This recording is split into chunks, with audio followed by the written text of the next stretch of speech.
और मध्य में अगर घर के मध्य में दीपक को अगर जलाया जाए तो उसका प्रकाश चारों तरफ होगा, अंदर भी होगा बाहर भी होगा। घर की डेली में अगर जो है दीपक जलाया जाएगा तो बाहर भी उजाला होगा, अंदर भी उजाला होगा। तो हरि का द्वार है, हरि द्वार, वहां पे श्रीमद् भागवत महापुराण का आयोजन।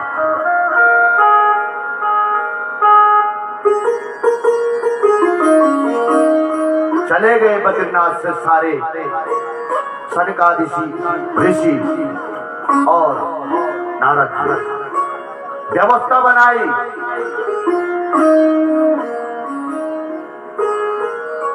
अब उस समय तो कोई भी चीज उपलब्ध इतनी नहीं थी, तो नदी के बालू को उठा करके उसी पे व्यास गद्दी बनाई और चारों भैयाओं को उसी पे बिठा करके कथा प्रारंभ की। जिसने भी सुना कि भागवत कथा हो रही है हरिद्वार में,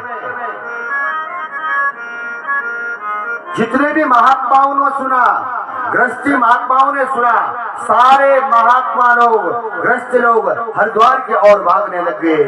भृगु वशिष्ठ समनस्य गौतमो वेदार्ति देवल देवरातो रामस्तथा गादिसुतस्य साकुलो मृकंड पुत्राद्रि पिप्पला।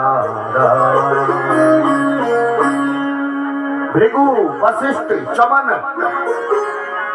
आदि मुनि, गंगा आदि तीर्थ आदि गंगा तट पर ऋषियों का मेला है। गंगा तट पूरे ऋषियों से भर गया। जो ग्रस्त संत थे वो अपने ग्रस्तों के साथ आए और जो वृक्ष संत थे वो अपने शिष्य परिकर के साथ वहां पहुंच गए। भव्य आयोजन वहां पर श्रीमद् भागवत महापुराण का रखा गया। जय शब्दम नमो शब्दः शंख शब्द तथैव च। कोई जय जयकार कर रहा है, कोई शंख फूंक रहा है। संत समाज के मध्य गंगा किनारे पर सनकादियों ने कथा को प्रारंभ किया।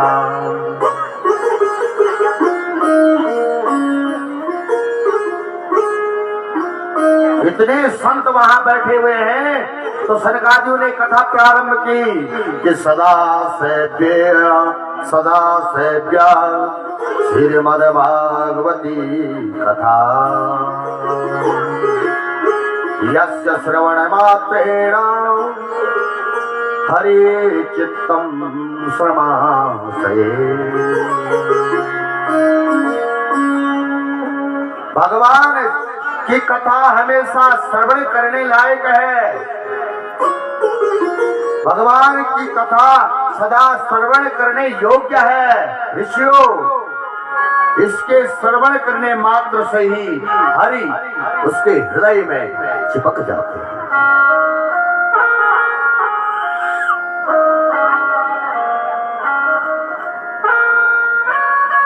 हरि की कथा सुनने मात्र से ही भगवान उसके हृदय में प्रकट हो जाते हैं।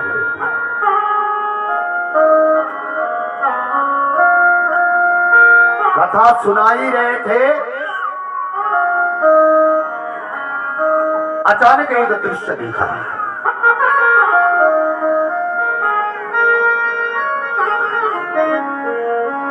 एक दिव्य कीर्तन के साथ एक दृश्य देखा और एक संकीर्तन के साथ सबके कान में एक ध्वनि पड़ी।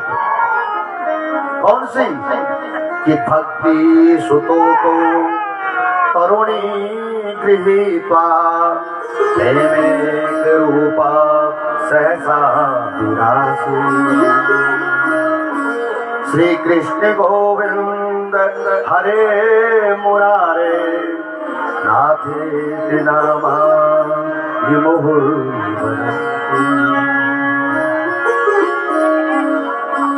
क्या देखते हैं कि भक्ति महारानी ज्ञान और वैराग्य के साथ सबके बीच में प्रकट होकर के ताता थैया करके नाचने लग गई। झूम झूम करके उस नाम संकीर्तन में उठी और समस्त श्रोता गण के साथ भक्ति महारानी ताता थैया करके नाच रही।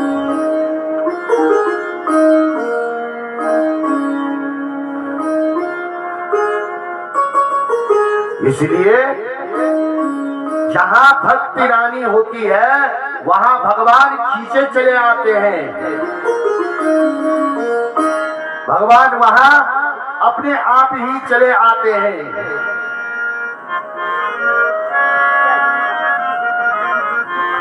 भक्ति महारानी ज्ञान वैराग्य के साथ ताता थैया करके नाचने लग गई और क्या कह रहे हैं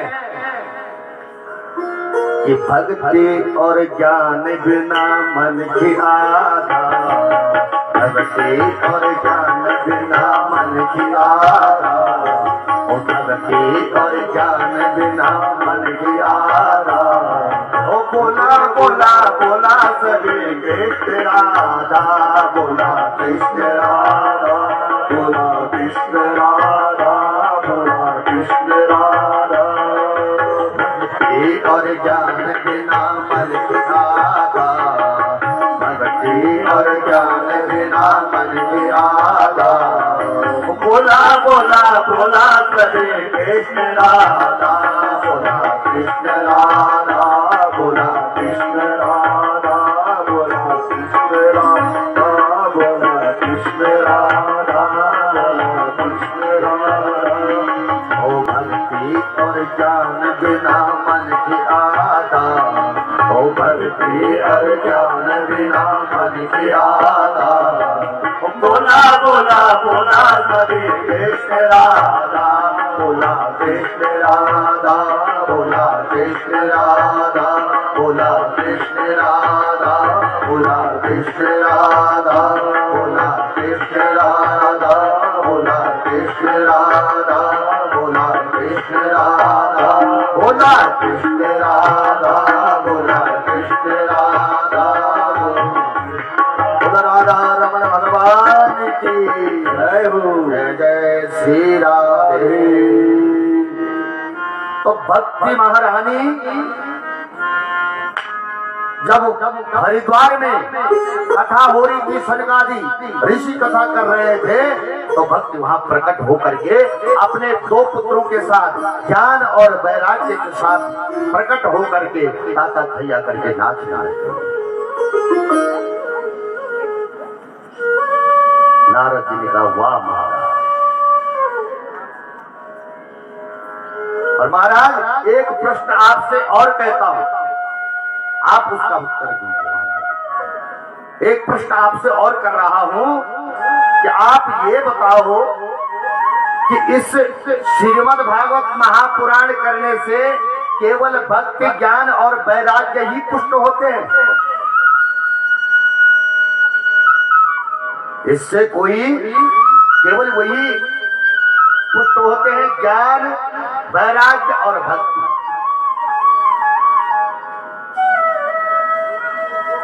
या किसी पापियों के पापों का भी प्रक्षालन होता है?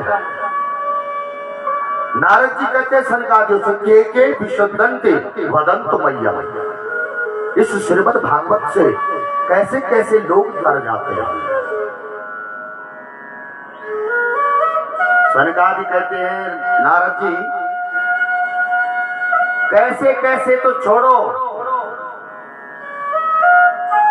अरे जिसने जीवन भर पाप के अलावा कुछ नहीं किया,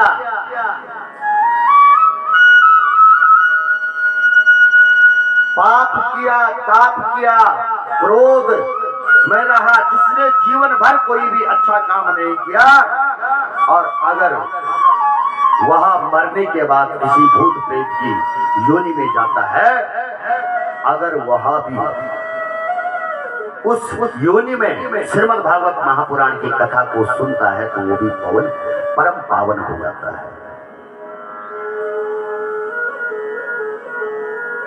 सनकादि कहते हैं नारद जी कि ये मानवा पाप कृतस्तु सर्वदा सदा दुराचार रता विमार्गा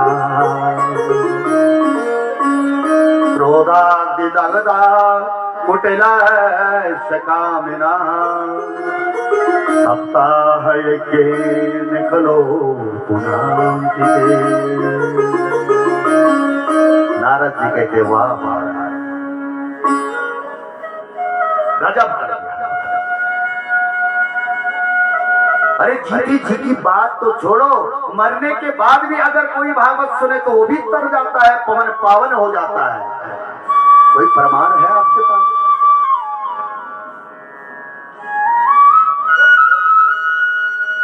भाई बिना प्रमाण के कोई भी चीज नहीं चलती है। तो नारद जी यहाँ प्रमाण मांग रहे हैं सनकादियों से कि कोई प्रमाण है आपके पास जो आप कह रहे हैं कि ये मानव आप पाप कृतस्तु सर्वदा और सदा दुराचार रहता बीमार का, जो दुराचार में हमेशा रहता है, जो क्रोध करता है, पाप कृत करता है, कुटिल कार्य को करता है, मरने के बाद कहते हैं कि सप्ताह यज्ञ निकलो पुनांति, वो भी पवित्र हो जाता है, पावन हो जाता है। प्रमाण है। सनकादि कहते हैं नारद जी बिना प्रमाण के हमारे पास कोई भी चीज नहीं है, प्रमाण है। अरे इतिहास तुमने पढ़ा होगा, इतिहास सुना होगा। एक इतिहास की कथा नारद जी मैं आपको सुना रहा कि अत्र ते कीर्ति श्यामा इतिहास पुरातनम यस्य श्रवणमात्रेण पापहारी प्रजायते। नारद जी ये इतिहास कितना पावन है, सुंदर है कि इस इतिहास को सुनने से ही आप नष्ट हो जाते हैं। नारद जी से कहते हैं कि नारद जी मैं एक कथा आपको सुना रहा हूं कि तुंगभद्रा नदी के किनारे एक गांव था। उस गांव में एक पंडित जी रहते थे, उनका नाम था पंडित आत्मदेव शर्मा और उनकी धर्म पत्नी का नाम था श्रीमती धुंधली देवी। पतिदेव जितने सौम्य स्वभाव के थे, विद्वान थे, सुशील स्वभाव के थे और पांडित्य कर्म करके अपने जीविका को चलाते थे।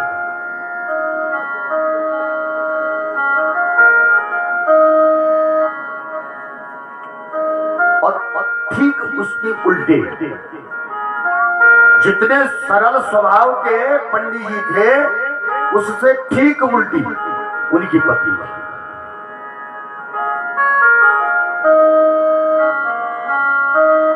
पंडित जी तो सरल स्वभाव के थे, लेकिन पंडितानी तो ऐसी थी जब तक पड़ोसन से झगड़ा न कर दे, गाली गलौज न कर दे, तब तक तो उसे चैन मिलता ही नहीं।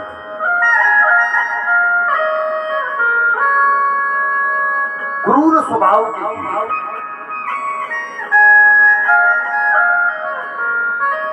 पर पंडित जी उसमें भी अपना जीवन निर्वाह कर रहे थे।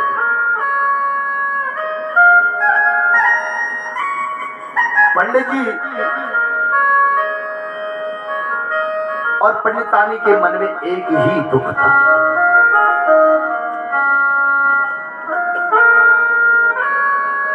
जब भी अपने पितरों को पंडित जी जल चढ़ाते थे तो उनके आंखों से आंसू निकलते थे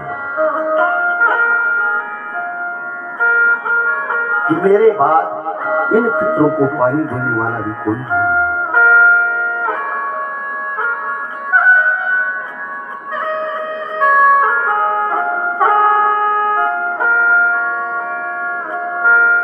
पितरों की पूजा करते थे तो आंखों से आंसू धारा बहती थी। दोनों के मन में यही दुख था क्योंकि उनके घर में कोई संतान नहीं थी।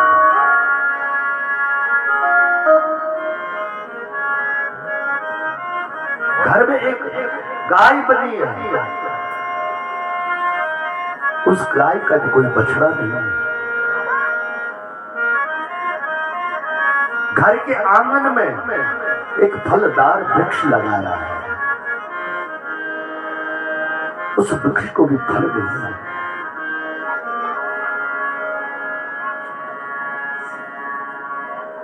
दोनों को महान कष्ट था।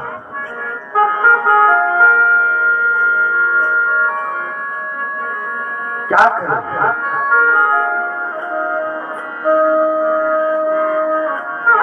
एक दिन तो इतना क्रोध आया पंडित जी को कि घर को छोड़ करके वन में चले गए।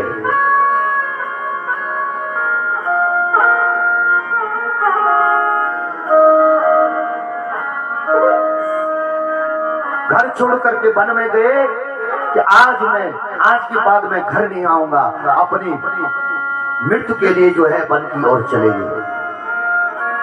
और वहां जाकर के किसी पेड़ के छांव में बैठे तो वहां रो रहे।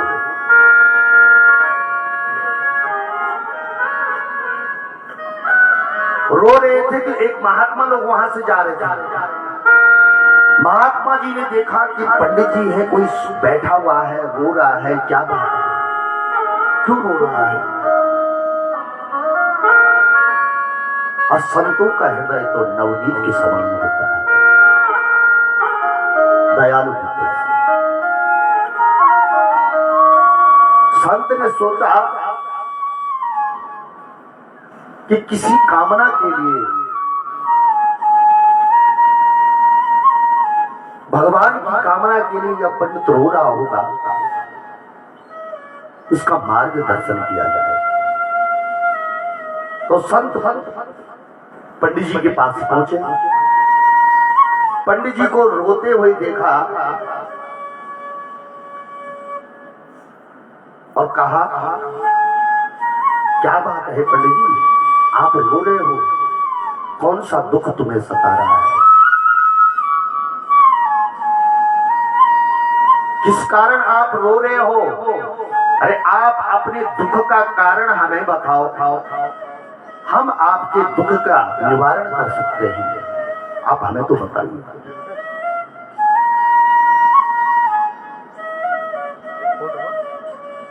तब पंडित जी ने महात्मा को देखा कि महात्मा जी हमारे लिए सहानुभूति दिखा रहे हैं, तो अपनी सारी समस्याएं कहने लगे कि महाराज मेरे घर में कोई संतान नहीं है,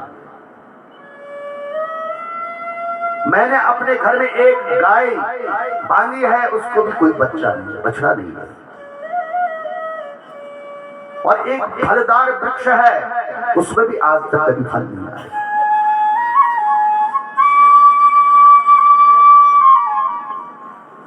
संत ने कहा, राम राम राम, मैं तो सोच रहा था कि यह ब्राह्मण किसी ध्यान के लिए, भगवान के मार्ग के लिए,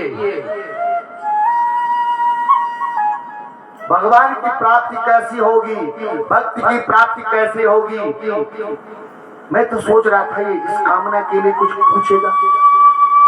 लेकिन ये तो जो है संतान के लिए रो रहा।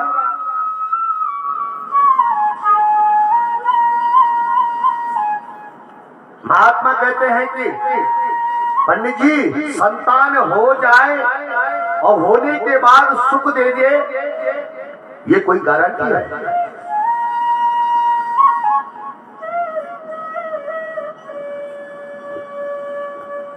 संत कहते हैं राजा सगर का नाम सुना होगा।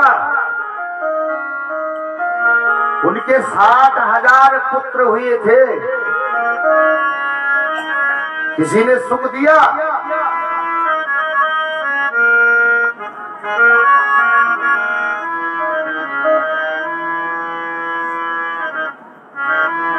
कपिल जी के आश्रम में जाकर के 60,000 पुत्र भस्म हो गए थे, तो उनको मुक्ति दिलाने के लिए कई पीढ़ियां लग गई थी।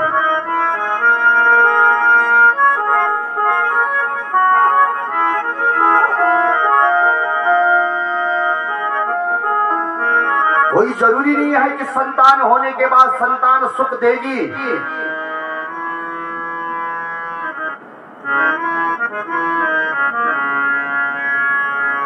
कई तरह से समझाया। पंडित जी बोले संत जी से कि महाराज, ये प्रवचन देना तो मुझे भी आता है, मैं भी पंडित जी हूं, शास्त्रों को सब जानता हूं। अरे तुम बाबा बैरागी होकर के क्या जानोगे ग्रस्त? तुम्हें क्या मालूम है कि ग्रस्त क्या होता है?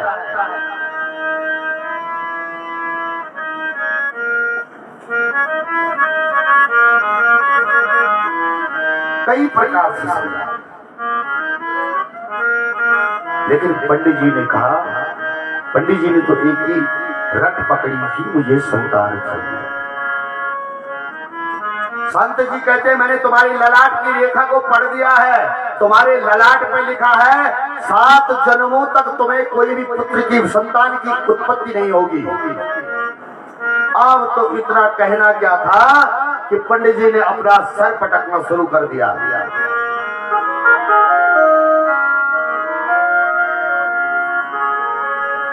जब सर पटक रहे थे, महात्मा ने कहा, अरे भैया पंडित जी क्या कर रहे हो? अरे अब चोट लग जाएगी। अरे सर पटक रहे हो, मर जाओगे। पंडित जी ने कहा मैं तो इस जन्म के लिए ही रो रहा था कि मेरी संतान नहीं है, अब तुमने 7 जन्मों का मुझे सुना दिया है। अब तो मैं अपना सर ऐसे पटकूंगा, मैं तो मर ही जाऊंगा, लेकिन ब्रह्म हत्या तुम्हें लग जाएगी। संत ने कहा राम राम, कैसे फंस गया? अरे मैं तो सोच रहा था कोई भक्त भगवान की भक्ति के लिए मुझसे पूछेगा, और ये तो संतान के लिए पूछ रहा है, और अब ये कह रहा है कि ब्रह्म हत्या लग जाएगी।